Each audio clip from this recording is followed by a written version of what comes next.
Welcome back students. कल हमने देखा था कि हमारी जो फर्स्ट ऑर्डर और हायर डिग्री की इक्वेशन होती हैं उसके दो स्पेशल केस देखे थे कि हमें यदि इक्वेशन हमारी दी हुई है सॉल्युबल फॉर एक्स या फिर सॉल्युबल फॉर वाई, और यदि आपने वो लेक्चर नहीं देखा तो उस लेक्चर को देख लीजिए, उसके बाद में फिर हम आगे बढ़ेंगे। तो आज का जो टॉपिक है वो हमारा टॉपिक है लाग्रांज इक्वेशंस, और जो लाग्रांज इक्वेशन है ये भी एक स्पेशल टॉपिक है फर्स्ट ऑर्डर हायर डिग्री की इक्वेशन को सॉल्व करने का। और लाग्रांज इक्वेशन जो होती है वो इस प्रकार से होती है y equal to x into g p plus F p. यहाँ पे g एंड p, g और f हैं जो फंक्शंस हैं p के, और इन फंक्शंस और यहाँ पे जो p है वो हमारा है dy बाई डी एक्स। तो लाग्रांज इक्वेशन है वो है y equal to x into g p plus F p के फॉर्म में। तो जब भी हम लाग्रांज इक्वेशन को सॉल्व करते हैं तो इसका एक बेसिक मेथड होता है सॉल्व करने का। तो उस सॉल्व करने से पहले हम इसका स्पेशल केस देखते हैं कि लाग्रांज इक्वेशन के अंदर यदि हमारा जीपी है, इस जीपी की वैल्यू यदि पी हो जाती है तो हमारी जो इक्वेशन है वो क्लोरेट फॉर्म में आ जाती है और उसको क्लोरेट इक्वेशन कहते हैं। So Clairaut form is a special case of Lagrange functions, Lagrange equations. तो यदि हमारा इक्वेशन क्लोरेट फॉर्म में दी हुई है तो हम क्लोरेट फॉर्म का डायरेक्ट सॉल्यूशन निकाल सकते हैं, और उस सॉल्यूशन को निकालने के लिए हमको क्या करना पड़ेगा, इसका डायरेक्ट सॉल्यूशन किस प्रकार लिख सकते हैं हम, इसका डायरेक्ट सॉल्यूशन निकालने के लिए हमको क्या करना पड़ेगा, जो हमारा p है उसको हम एक कांस्टेंट मान लेंगे, इससे हमारा सॉल्यूशन निकल जाएगा। तो हमारा सॉल्यूशन क्या हो जाएगा, y equal to x into C plus F into f c. ठीक है, तो हमने क्या किया है, हमारी जो इक्वेशन थी वेरिएबल p के अंदर, तो उसका सॉल्यूशन निकालने के लिए p इक्वल टू सी रख देंगे हम यहाँ पे, और p इक्वल टू सी रखते ही हमारा सॉल्यूशन निकल जाएगा। तो ये जो सॉल्यूशन है ये क्लोरेट फॉर्म का सॉल्यूशन है, हमारे जो y equal to x into P plus f of p, इसका सॉल्यूशन है क्लोरेट फॉर्म का इक्वेशन ये है। ठीक है, तो जब भी, और जनरली क्या होता है कि हमारे जो भी क्वेश्चन दिए होते हैं वो कुछ कम ही क्वेश्चंस होते हैं जहाँ पे हमको जो क्लोरेट फॉर्म है वो डायरेक्टली दी हुई होती है, तो किस किस क्वेश्चंस में हमको सब्स्टिट्यूशन लगा के फिर क्लोरेट फॉर्म निकालनी होती है। तो अब हम कुछ क्वेश्चंस देखेंगे जहाँ पे हम इस क्लोरेट फॉर्म का यूज़ कर सकते हैं, और कुछ क्वेश्चन ऐसे भी देखेंगे जहाँ पे क्लोरेट फॉर्म हमको डायरेक्टली नहीं दी गई होगी और हमको क्लोरेट फॉर्म निकालनी होगी। ठीक है, तो अब हम एग्जाम्पल से लेके सॉल्व करते हैं। ठीक है, तो हमारा जो क्वेश्चन है ये हमारा फर्स्ट क्वेश्चन है जिसमें हमको दिया हुआ है p equal to 10px minus y. ठीक है, यदि हम अब इसको देखते हैं तो यहाँ पे जो इक्वेशन हमारे को दी हुई है, हम पहली बात तो ये देख सकते हैं कि ये जो इक्वेशन है p x और y के अंदर है। ठीक है, तो अब इसको सॉल्व करने के लिए हम देखते हैं कि क्या हम यहाँ पे क्लोरेट फॉर्म यूज़ कर सकते हैं। तो पहले मैं क्लोरेट फॉर्म लिखता हूँ। क्लोरेट फॉर्म जो थी वो इस प्रकार से थी, y equal to x into P plus F into p. तो हम क्या करेंगे, जो ऊपर को क्वेश्चन दिया हुआ है उस क्वेश्चन को इस फॉर्म में लेके आएंगे। क्या हम इसको इस फॉर्म में लिख सकते हैं? तो यहाँ से हम देखते हैं, यदि हम यहाँ पे इसको ऐसे लिखें, tan इनवर्स अप्लाई करें तो tan inverse p equal to p x minus y. ठीक है, tan inverse equal to p x minus y हम लिख देंगे यहाँ पे। तो यदि हम इसको अब ऐसे लिखें,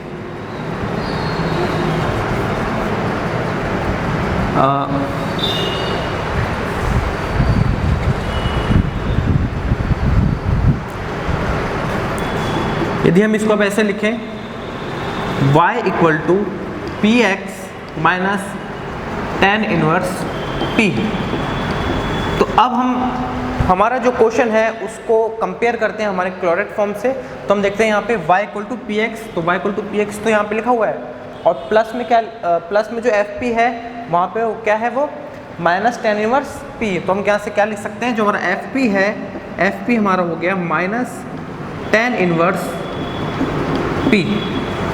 तो हमारी जो क्वेश्चन है वो क्लोरेट फॉर्म में हो गया। अब इस क्लोरेट फॉर्म को सॉल्व करने के लिए हम क्या करते हैं, मैंने बताया था क्लोरेट फॉर्म को जब भी सॉल्व करते हैं तो हमारा जो फंक्शन होता है एफ पी, उसकी वैल्यू जो फंक्शन होता है उसके अंदर हम क्या करते हैं, p की जगह एक कांस्टेंट रख देते हैं और उससे हमारा सॉल्यूशन निकल जाता है। तो हम क्या करेंगे, p की जगह कांस्टेंट रखेंगे, तो यहाँ पे p की जगह हो जाएगा एफ सी, और हमारा हो जाएगा माइनस tan इनवर्स c। तो हमारा जो ये हमारी जो इक्वेशन थी उससे सॉल्यूशन हमारा हो जाएगा y equal to c x minus tan inverse c। ठीक है, तो ये जो हमारा हो गया ये क्लोरेट फॉर्म का सॉल्यूशन हो गया। तो क्लोराइड फॉर्म हमारे क्वेश्चन में जहाँ भी दी हुई होती है उसको सबसे पहले क्लोराइड फॉर्म को जनरल उसके फॉर्म में लेके आते हैं, फिर वहाँ पे हमारा जो P दिया होता है उस P को कांस्टेंट रखते हैं, हमारा सॉल्यूशन आ जाता है। तो ये तो हमारा एग्जांपल था जहाँ पे हमको डायरेक्टली हमको क्लोराइड फॉर्म दी हुई थी और हमने उसको सॉल्व करके हमारा आंसर निकाल लिया। अब हम देखते हैं हमारे नेक्स्ट एग्जाम्पल जहाँ पे हमको डायरेक्टली हमको क्लोराइड फॉर्म नहीं दी होगी। ठीक है, तो अब हमारा जो एग्जाम्पल है, अब हम इसमें देखते हैं हमारा एग्जाम्पल हमको दिया हुआ है x² into y minus p x equal to y p square. तो अब जो हमारा एग्जाम्पल है इसको हम देखते हैं कि यहाँ पे x² का टर्म भी है और एक p² का टर्म भी है। तो हम यहाँ से देखते हैं कि हमारा जो क्वेश्चन है वो डायरेक्ट क्लोराइड फॉर्म में नहीं दिया हुआ है। तो इस क्वेश्चन को हमको क्लोराइड फॉर्म में लाने के लिए हम क्या करेंगे, यहाँ पे एक प्रतिस्थापन लगाएंगे, सब्स्टिट्यूशन लगाएंगे, और सब्स्टिट्यूशन में हम क्या करेंगे कि हमारा जो x² है उसको एक नया वेरिएबल मानेंगे और एक y² है उसको नया वेरिएबल मानेंगे। तो हम यहाँ क्या करते हैं x² को हम यहाँ करेंगे x² को एक नया वेरिएबल u और साथ साथ y² को नया वेरिएबल v। तो जैसे हम इसको निकालेंगे सब्स्टिट्यूशन रखेंगे, तो सब्स्टिट्यूशन रखते ही हमको हमारा जो क्वेश्चन था p है, p का मतलब dy/dx है, तो मतलब हमारे जो डिफरेंशिएशन हो रहा है वो x और y का हो रहा है। अब हमारे नए वेरिएबल u और v, तो हमको dy/dx को चेंज करना होगा। तो हम यहाँ से क्या करेंगे, इसको कर लेंगे 2x dx equal to du और साथ साथ 2y dy equal to dv। और यहाँ से हमको पता है कि जो हमारा स्मॉल p होता है, स्मॉल p की वैल्यू होती है dy/dx। अब हमको क्या करना पड़ेगा यहाँ से क्योंकि हमारा x और y चेंज हो चुके हैं, तो हमको यहाँ से dx और dy की वैल्यू अलग रखनी पड़ेगी। तो यहाँ से हम देख सकते हैं कि dx की जो वैल्यू है, dx की वैल्यू है du/2x। ठीक है, dx की वैल्यू ये है और x² की वैल्यू हुई u, तो यहाँ से x की वैल्यू क्या हो जाएगी √u, तो यहाँ से हो जाएगी du/2√u। इसी के साथ साथ dy की वैल्यू आ जाएगी dv/2√v। अब हमारे पास dx और dy की वैल्यू है, जैसे हम यहाँ पे dy और dx की वैल्यू रखेंगे तो यहाँ से हमारे पास आ जाएगा dy की वैल्यू है हमारे पास dv/2√v और dx की वैल्यू रखेंगे तो यहाँ से हमारे पास आ जाएगा du/2√u। जैसे हमारे पास यहाँ रखा तो यहाँ से 2 से 2 कैंसिल, तो हमारा जो स्मॉल p है, स्मॉल p की वैल्यू आ जाएगी हमारे पास √u/v और dv/du। ठीक है, तो स्मॉल p की वैल्यू हमारे पास आ गई equal to √u/√u into dv/du। अब हमारे पास जैसे कि dy/dx को हमने स्मॉल p माना था, अब हम क्या करेंगे यहाँ पे dv/du को कैपिटल P मान लेंगे। तो इसको जैसे हम क्या करेंगे कैपिटल P मान लेंगे, तो यहाँ से स्मॉल p की वैल्यू हो जाएगी √u/√v इंटू कैपिटल P। अब हमारा जो क्वेश्चन है इसमें सारे सब्स्टिट्यूशन लगाने के बाद अब हमारा क्वेश्चन है वो किस प्रकार से हो जाएगा, x² की जगह तो हमको रखना है u, तो ये होएगा u। y की जगह हमको रखना है, y की जगह y² की जगह v है, तो y की जगह हो जाएगा √v minus p, small p की जगह हमने क्या रखना है u/√v इंटू कैपिटल P और इंटू x की जगह क्या रखना है, x² की जगह u है तो x की जगह हो जाएगा √u। ठीक है, और इसी के साथ साथ इक्वल टू y की जगह क्या हो जाएगा √v और p² की जगह क्या हो जाएगा, इसका स्क्वायर करेंगे तो यहाँ से हमारे पास हो जाएगा u/v और p²। ठीक है, तो हमारा जो क्वेश्चन था उसमें हमने सारे सब्स्टिट्यूशन लगा के इसको x, y और p की जगह हमारा क्वेश्चन चेंज हो चुका है u, v और कैपिटल P। इसको अब जब हम सॉल्व करेंगे यहाँ से तो यहाँ से हो जाएगा u और ये हो जाएगा v minus u into capital P divided by √v equal to u/√v into p²। अब यहाँ से देखते हैं हम कि √v से √v कैंसिल, तो हमारा जगह u v, अब देखो यहाँ से एक तो u से u कैंसिल, √v से √v कैंसिल, बचेगा v minus u capital P equal to capital P square. ठीक है, अब हम यहाँ से देखते हैं कि हमने क्या किया है। अब इसको इक्वेशन को ले सकते हैं V equal to U into P plus P square. अब हमारा जो इक्वेशन है यदि इसको हम क्लोराइड फॉर्म से कंपेयर करते हैं, क्लोराइड फॉर्म में था y equal to P into X plus F into F P. ठीक है, तो क्लोराइड फॉर्म इस प्रकार से था।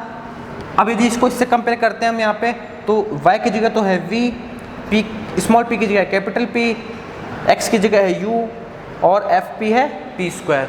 तो हमारा ये जो नए जो इक्वेशन है ये क्लोराइड फॉर्म में आ चुका है। और क्लोराइड फॉर्म का आंसर लिखने के लिए हम क्या करते हैं कि जहाँ पे P होता है उसकी जगह C रखते हैं, लेकिन यहाँ पे जो हमारा P है वो कैपिटल P है, तो यहाँ से क्या करेंगे कैपिटल P की जगह हम क्या रखेंगे कांस्टेंट। तो जैसे हमने कांस्टेंट रखा यहाँ से हो जाएगा V equal to U into C plus C square.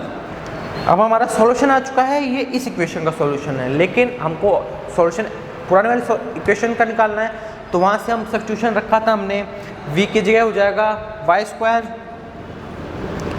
U की जगह हो जाएगा x square, C plus C square. अब हमारा जो ये आंसर आ चुका है ये हमारा ओरिजिनल इक्वेशन का आंसर हो गया है। तो हमको जब भी आंसर लिखना है, जब भी सब्स्टिट्यूशन लगाना है, तो आंसर जो होगा वो हमारा हमेशा ओरिजिनल इक्वेशन का लिखा जाएगा। हमको जो पुरानी इक्वेशन में जो सब्स्टिट्यूशन लगा के जो नई इक्वेशन बनी उसको वहाँ पे आंसर नहीं छोड़ना है, उसको वापस सब्स्टिट्यूशन लगा के जो पुरानी इक्वेशन है उसके फॉर्म में लेके आना है। ठीक है, तो वापस बता देता हूँ, जो हमारी इक्वेशन थी ये क्लोराइड फॉर्म में नहीं थी, इसको लाने के लिए हमने क्या किया सब्स्टिट्यूशन रखा, वहाँ से जो स्मॉल p की थी डिवाइड बाई डी एक्स उसको चेंज करके हमने नई वैल्यू लिख दी small p equal to √u/v into capital P। अब हमारा जो सारे वेरिएबल हैं x की जगह हमने एक्स स्क्वायर की जगह u रखा है, वाई स्क्वायर की जगह v और स्मॉल p की जगह कैपिटल P इंटू √u/v रखा है। तो सारे सब्स्टिट्यूशन लगाने के बाद हमारी जो इक्वेशन है वो इस फॉर्म में आ जाएगी, और यहाँ से जो ये इक्वेशन आई ये क्लोराइड फॉर्म में आ गई। तो जो इक्वेशन क्लोराइड फॉर्म में नहीं थी उसको सब्स्टिट्यूशन लगा के क्लोराइड फॉर्म में लिया है,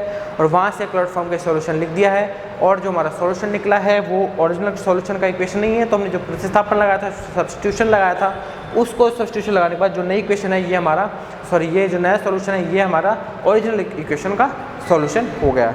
अब इसमें हम नया एक्स्ट्रा एग्जाम्पल देखते हैं। तो अब हमारा जो सेकंड क्वेश्चन है वो ये है a x y into p square plus x square minus a y square minus b into p minus x y. ठीक है, तो हमारा जो ये क्वेश्चन है इस क्वेश्चन में हम वापस से x square equal to u और y square equal to v substitution लगाएंगे, और इसके अंदर हम देखते हैं कि जो लगभग 70 to 80% क्वेश्चन है उनमें सब्स्टिट्यूशन जो यूज़ होता है वो x square equal to u और y square equal to v ही यूज़ होता है। इसी से हमारी जो इक्वेशन है वो क्लोराइड फॉर्म में चेंज हो जाएगी। अब यहाँ पर हम देखते हैं कि जैसे ही सेम जो पैटर्न यहाँ पे फॉलो होगा कि X square equal to Y square equal to V मानते ही हमारा जो स्मॉल p था dy बाई डी एक्स, इसको हम कैपिटल P के फॉर्म में लेके आ जाएंगे, जहाँ हमारा कैपिटल P क्या है dv/du। ठीक है, और यहाँ पे जो x और y है वो भी चेंज हो जाएंगे, और dx और dy भी चेंज हो जाएंगे। तो हमारा जो नेक्स्ट सारा जो सब्स्टिट्यूशन है इस इक्वेशन में लगा देंगे हम। इक्वेशन में लगाते ही हमारे पास ये हो जाएगा a इंटू एक्स की जगह √u √v, p की जगह uv/p स्क्वायर और प्लस एक्स स्क्वायर की जगह u minus a y square की जगह v माइनस b, और जो स्मॉल p है उसकी जगह √u/√v इंटू कैपिटल P और माइनस √uv इक्वल टू 0। तो ये हमारा नया सब्स्टिट्यूशन है। अब हमारी जो इक्वेशन है ये कन्वर्ट होकर हो चुकी है, हमारे एक्स वाई हट चुके हैं, यहाँ से u v और कैपिटल P के अंदर सारी इक्वेशन आ चुकी है। अब यहाँ से हम क्या करेंगे, यहाँ से हम देखते हैं कि यहाँ से हम देखेंगे कि यदि a √v से √v तो ये हो जाएगा u/v into u p square plus u minus A V minus B √u p/√v minus √u/√v equal to 0। अब हम यहाँ से देख सकते हैं कि हमारा जो इक्वेशन है यहाँ पे √v को यदि हम हटा देते हैं पूरी इक्वेशन से, तो यदि √v से मल्टीप्लाई करते हैं पूरी इक्वेशन को हो जाएगा a और और यहाँ से हम देख सकते हैं कि अंडर रूट यू है, ये भी सब में कॉमन है, तो अंडर रूट यू पूरे इक्वेशन से हट जाएगा और साथ साथ अंडर रूट वी के लिए हम क्या करेंगे, पूरी इक्वेशन को अंडर रूट वी से मल्टीप्लाई कर देंगे। तो ये हो जाएगा a u p square plus u minus A V minus b, under root u हट जाएगा, अंडर रूट पी, तो ये हो जाएगा पी माइनस, और जैसे इसको अंडर रूट वी से मल्टीप्लाई करेंगे तो ये अंडर रूट वी यहाँ से मल्टीप्लाई होकर वी बच जाएगा, तो v इक्वल टू 0। तो हमारी जो इक्वेशन है अब ये इस फॉर्म में आ गई है। तो हमने क्या किया यहाँ पे, अंडर रूट यू तो पूरे इक्वेशन से हटा दिया गया है और अंडर रूट वी से मल्टीप्लाई कर दिया, तो हमारी इक्वेशन इस फॉर्म में आ गई। अब यहाँ से हम देखते हैं, तो हमारी जो इक्वेशन है अब यहाँ से आने के बाद P के अंदर क्वाड्रेटिक इक्वेशन हो गई है, और P के अंदर जैसे क्वाड्रेटिक इक्वेशन हो गई है तो इसको हम फैक्टराइजेशन कर सकते हैं इसका, फैक्टराइजेशन करके हमारी इक्वेशन हो जाएगी, वो आ जाएगी v इंटू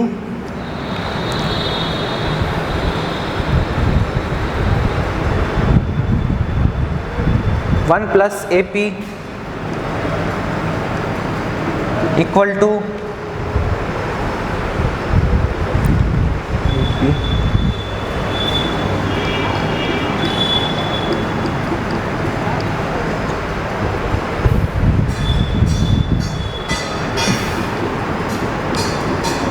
तो हमने यहाँ पे क्या किया, जो हमारी इक्वेशन थी इसको फैक्टराइज करके इस प्रकार से लिख दिया है।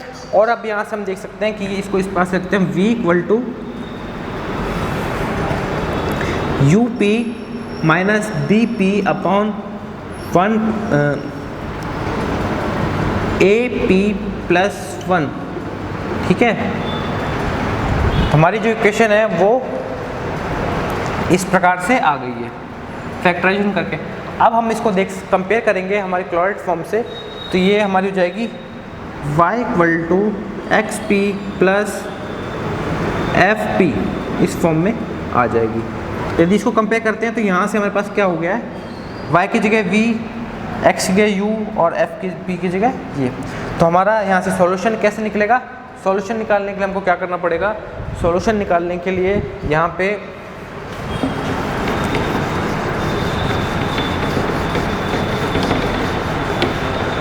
सॉल्यूशन निकालने के लिए हमको जो P है यहाँ पे, इस P की जगह C रखेंगे, तो इस P की जगह C रखेंगे तो हमारा पास जाएगा V equal to U C minus B C upon A C plus 1। ये हमारा सॉल्यूशन आ जाएगा इस इक्वेशन का। यदि हमें ओरिजिनल सॉल्यूशन चाहिए तो हम यहाँ पे जो V है उसकी जगह रख देंगे वाई स्क्वायर और U की जगह x square C minus B C upon ए सी प्लस 1। तो हमारा जो सॉल्यूशन आ गया है